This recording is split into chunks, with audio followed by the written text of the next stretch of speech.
welcome home.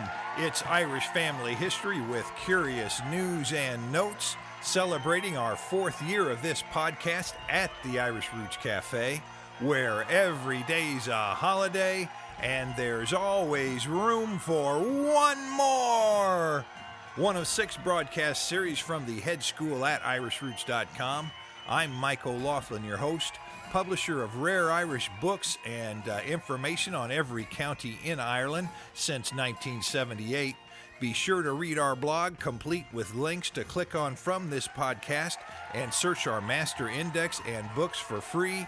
Molly, wet the tea, Katie, bar the door, Sweeney, clear that floor, and bring out the Irish dancers. It's time we get this show on the road.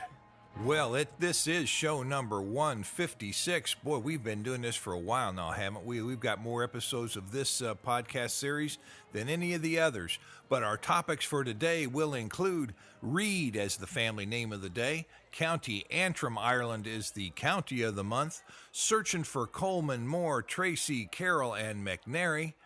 Number 4, our podcast guest list page is now up with photos on it too, so that should be interesting. You can see some of those folks we've been talking about. Number 5, the Sean Nose Old Style Song webpage is launching. And number 6, once a year, 5-hour genealogy and history course is coming up at the Dublin Irish Festival. And number 7, the Irish National Anthem Sung in Irish by none other. I'm telling you, stay tuned. It's going to be a treat today, folks, a real treat.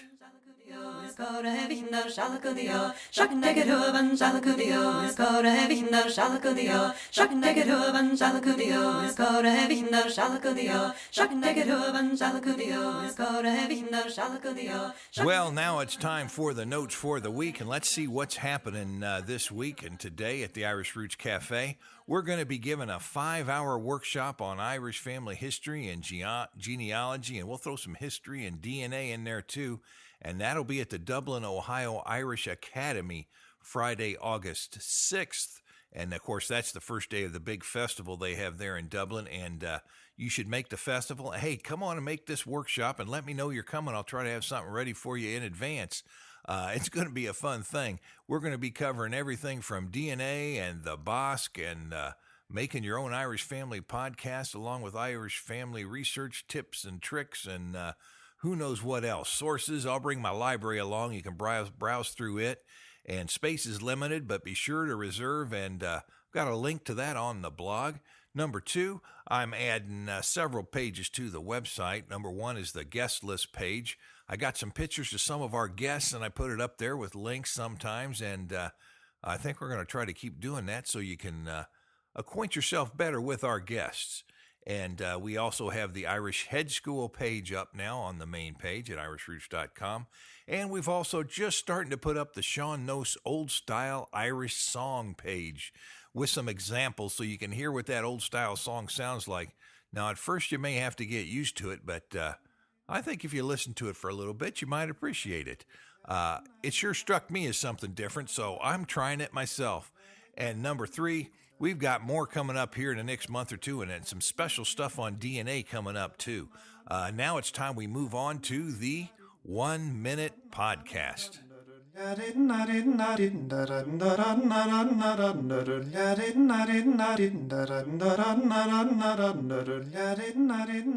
today's podcast comes from our Hello Fada accent on the Irish language for the Curious podcast with Renata, and we might shock you today. We're going to have some singing come out there, and I'm responsible for it, and it's totally unrehearsed, but I think you might enjoy it for a change of pace and listen to that whole episode if you want to hear what else went on.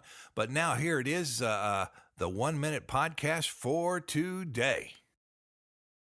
I ran out of breath. You ran out.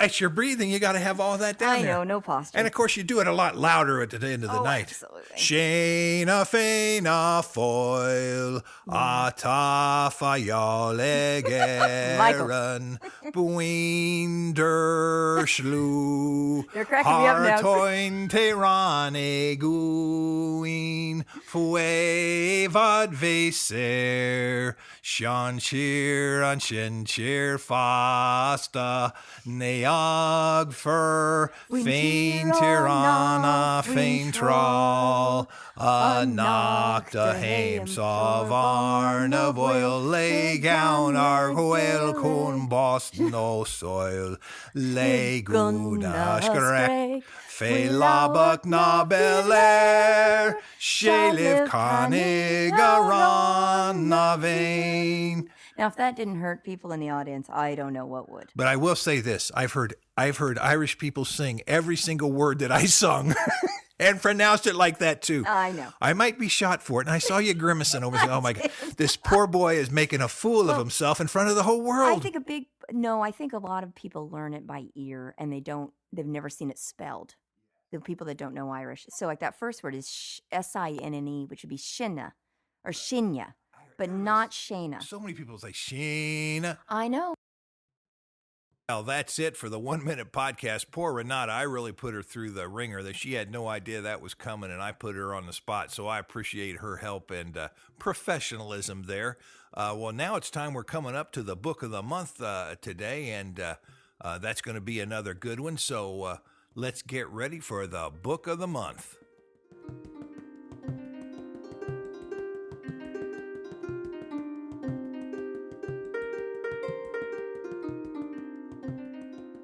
Well, the book of the month this month is County Antrim Genealogy and Family History Notes and Arms.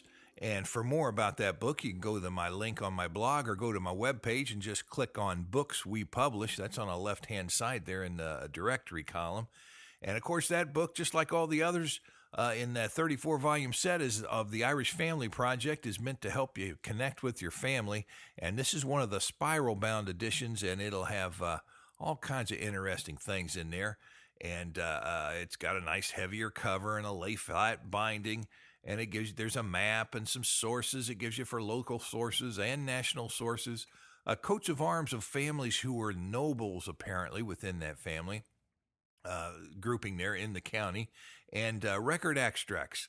And many of the families are given along with family history notes, but it's not a giant collection of family histories. Don't be mistaken.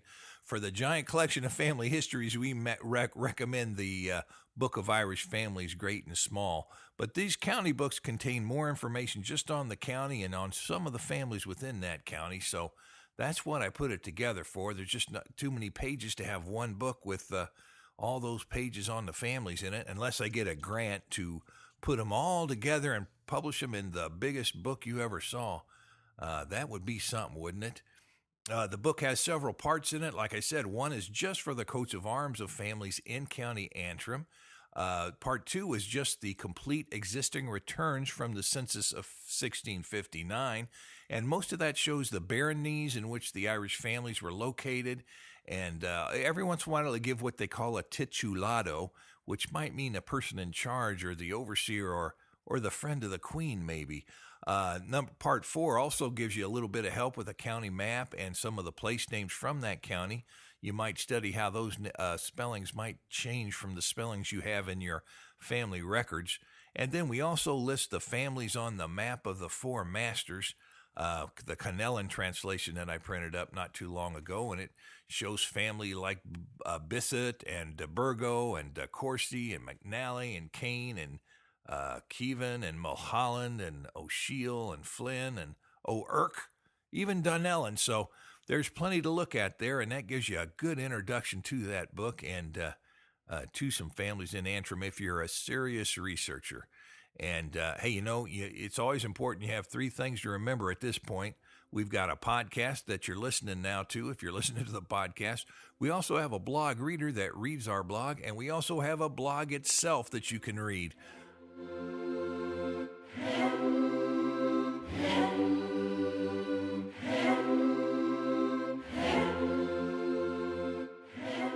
Well, coming up, we've got the Reid family name, history, and related spellings, but now it's time for today's Magnificent Seven. Let's raise our eyes skyward, give thanks, and ask for help. Number 1, welcome to full member O.Henry Photography of Cheyenne, Wyoming, searching for Colman, Haw, Driscoll, and Sharon. Number 2, welcome full member Michael Moore of Fairfield, Iowa. Your county Antrim book has shipped. I just gave you some tips on that one. Sounds like they're searching for more, maybe a George Moore. Number 3, welcome new member Kenneth Vance of Dallas, Texas. Number 4, welcome new member Grace Dotson of Harlem, Georgia. Number 5, welcome new member Rich Treacy of Kennewick, Washington, searching for Treacy of Drangan and Mullinahone, Ireland. And welcome new member Ronell Martin of Yorba Linda, California, searching for Carroll and Cooper. And number 7, welcome new member Gail Gutierrez of Heppner, Oregon, searching for the McNary family in the 1700s.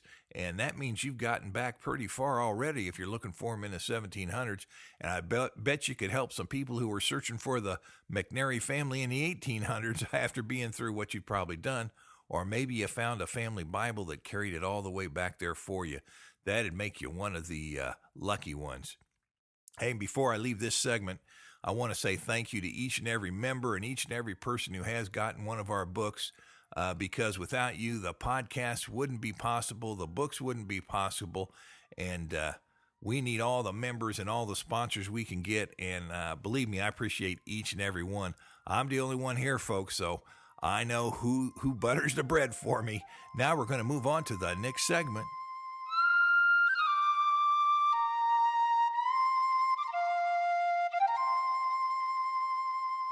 Well, now it's time for the Irish family name of the day, and that name's going to be Reid. Now, our first spelling we're going to take is R-E-I-D because it's in honor of member Anne Reid Igo, and she's looking for Robert Reid near Newtown Ards, County Down, Northern Ireland, and also Igo and Ward and Kelly and McGuinness and Cork, maybe. Now, related spellings of the name, gosh, you can spell it R-E-A-D, R-I-E-D, R-E-I-D-Y can even be shortened to Reid. You can even add an E to the end of any of those spellings of that name. And some people just make it R-I-D-D and call it Rid, Johnny Rid. You know what that might... Yeah, I can understand accents like that. They got that in America. And even a name like Mulderg, for some reason, has been changed over to Reid. I bet you there's something about the language that would help us with that.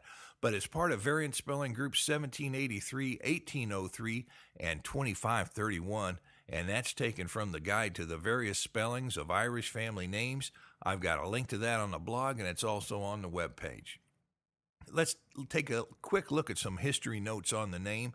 And it's the 81st most common name of Ireland, and it ranks number 13 in Scotland, too, so you know there's going to be some confusion.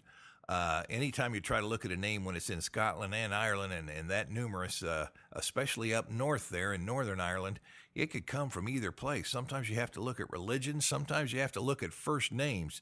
And, there's a lot of English families named Reid. So there's a third problem. So you really have to look close and pay attention to those details. And that also, it all adds to the concentration of that family name in Northern Ireland. Now, the name of Mulready was abbreviated into a form of Reid just because Reid was in the root of the name, and Mulderig was also very loosely translated into Reid.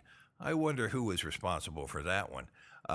Now, spelled as R-E-I-D, we find the name in Antrim, Dublin, Down, Tyrone, and Armagh in the birth index for the 19th century, and that confirms the primary location as the province of Ulster in Northern Ireland for the family name.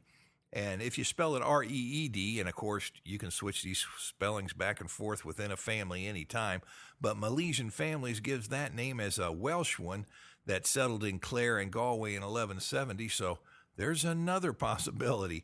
And the census of 1659 finds the spelling, that spelling in County Tipperary. And I got a lot more information in the Book of Irish Families, Great and Small. You might enjoy that. That's all we've got time here for today in this segment. Now, we also went to the Irish Book of Arms. Now, my first edition of the Irish Book of Arms had a little listing for Reid, one spelling or another, but I had no real documentation on it. So in the second edition, I didn't include it because I started feeling guilty. I go, wait, I've learned a lot of things, like some of these arms aren't true, so I didn't put it in there. We'll leave it up to you to look and find out on your own. But there are rumors. That's all I can say at this point. Hey, coming up, waterfalls in County Antrim.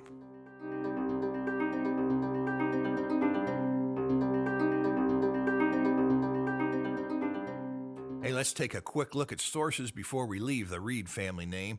Now, spelling it as R-E-I-D, we find it in Irish Families on the California Trail, in our County Kerry, Ireland Genealogy and Family History Notes books, and in our hardbound Families of County Kerry. And then we also see Thomas Reid, that's in volume 26 of the Journal of the Irish American Historical Society. And we also see it in the Birth Index of Ireland and in the Families of County Clare, Ireland, and in the County Antrim Genealogy and Family History Notes book. So, it all mostly stays concentrated in Antrim there, but we also found one in California and down south a little bit in County Clare. So you never know where you might find those reads. And remember, you can go use our free index on the a webpage at irishroots.com, and that index, you just type in the root name of your word, of your surname. That would be, leave off that Mac or O and just type in the name word. Like my name's OLaughlin, I just type in Laughlin, and you click the button there, and it brings up all the books that have your name in it. And I tell you what, if you have a rare family name, that's real helpful, but because it might just show up in one county. You wouldn't even have to buy the book to give you a clue to what county to look in. I probably shouldn't have told you that. Hey, but now it's time for our next segment.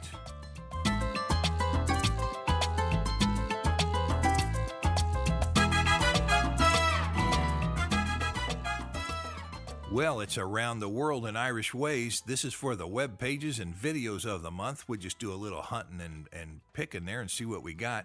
Number 1, I found the Reid family earns 5 BMWs. Thought you might want to watch that if you were a Reid. I'm not even sure if those were English, Scottish, or Irish Reids, or maybe they were Welsh, but they were living in America, I think. Number 2, waterfalls in County Antrim, Northern Ireland. Here's a nice little video on some waterfalls. The noise, I tell you, those waterfalls all sound about the same, but if you look around, you can see some of the surrounding neighborhood and the woods and the trees and the bridges, so that might be interesting for you. Number 3, an old-style child's tune in Irish. It's about a lame duck. That looks like Laka Bakak. I don't know how to say that whole thing, but I think you might enjoy the tune. A young lady singing that in the pub, and she just does a grand job of it. Got that on. That's a YouTube video. Got it on the blog. Just click on there. It'll take you right in. And number 4, the Dublin Irish Festival in Ohio is coming this fall. That's where my 5-hour class is going to be. Hey, I want you listeners to sign up because I'll feel like I know somebody if you're there. And I don't think we can take too many people. It's pretty concentrated. So get your reservations in soon, just as soon as they open that up. I know sometimes you got to run through a bunch of little hoops to get in there and get registered, but it's worth the wait. And that's it for that segment. And we also have our own Irish video shorts that we've had for a while out there. I'll have to get to some more pretty soon, but if you got a question about our books or what we're doing, you can listen to those, and I've got a link for that in the Around the World segment on the blog.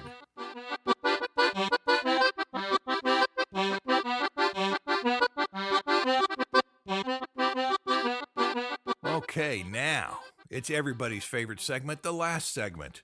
Curious news and notes from Ireland today. What do we have?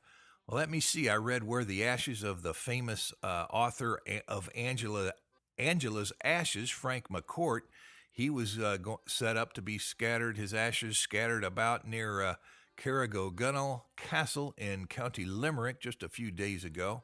But that was a special place for him in his childhood, and if you read the book, you probably remember some of that. But that just marks the passing of another famous Irishman there. Number 2, Vikings in Ireland return with Dublinia. Oh boy, you think they might not call it Dublimania, but it's Dublinia, and it's 7 years of Irish history, and it's exhibits, and it's supposed to be pretty good. So I've been studying some of those Viking things. And we also have 3 segments on the Vikings in Ireland, along with the big battle with Brian Boru on our Irish Hedgerow History podcast. So if you're interested in the Vikings, go listen. It'll help if you don't really know the whole scoop. Number 3, Matt Furlong and Mary Murphy of Ballyhighland, Wexford. They found that their hen laid an egg, and it was a giant egg, so they did a little cracking on the outside just to take a peek inside, and there was another egg within that egg. And they say that the odds are 1 in 3 million that can happen. And boy, this was a big egg. I saw the picture. And it seems, though, that in New Zealand, a hen once laid an egg with 3 other eggs inside it. I'd be checking on the water supply there, folks, and if there was a nuclear power plant, I might be getting a filter. I don't know. But I got that from the independent.ie. The link is on the blog if you want to read a little more about it.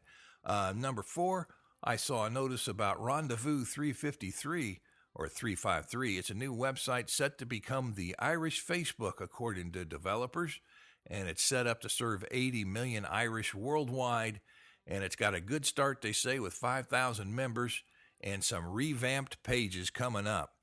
So that could be interesting. Good luck to you. Number 5, pilgrims to Knock County Mayo have now been told not to stare into the sun to see an apparition. That'd be a shame, especially if the apparition wasn't there. You might inflict permanent damage upon your eyes, and a lot of eye companies and experts are saying, don't do it, folks. Be aware. Link on the blog to that story. Number 6, if it's not morally correct, then it shouldn't be politically correct. And those were the words of Irish liberator Daniel O'Connell. And we were reminded by one of his descendants at the 163rd anniversary of his death as he spoke and remembered those words. And they're real good today, too. And gosh, I remember the old O'Connell family and old Hunting Cap O'Connell and Dan O'Connell there. And my grandmother, gosh, they talked about the O'Connells. And boy, old Marnie Dew, she was one of the O'Donohues from my family, tied into the O'Connell family, that family, and they talked about that a lot. But that ends the notes today. Go on. That's all for today, folks. Joseph, warm up those pipes. Remember, we have a broadcast series on Irish song and recitation, on local history of the Irish in America, and on 2,000 years of Irish history, as well as on the counties, and something special coming up on Irish language, I hope. We've got all that and more at our head school at irishroots.com. And we've been known to appear, exhibit, teach, and even sing for your special events. Be sure to book in advance if it's important. And write me at my American address at Irish Roots Cafe, Box 7575, Kansas City, Missouri, 64116. Leave a message by phone at 816-256-3360. Reach me on my webpage at irishroots.com. Skype me at the Irish Roots Cafe. Get me on MySpace, Facebook, Twitter, and Irish Central. Members foot the bill, so they get first priority, but we're open to all. And by the way, a big thank you to all of our members. And away.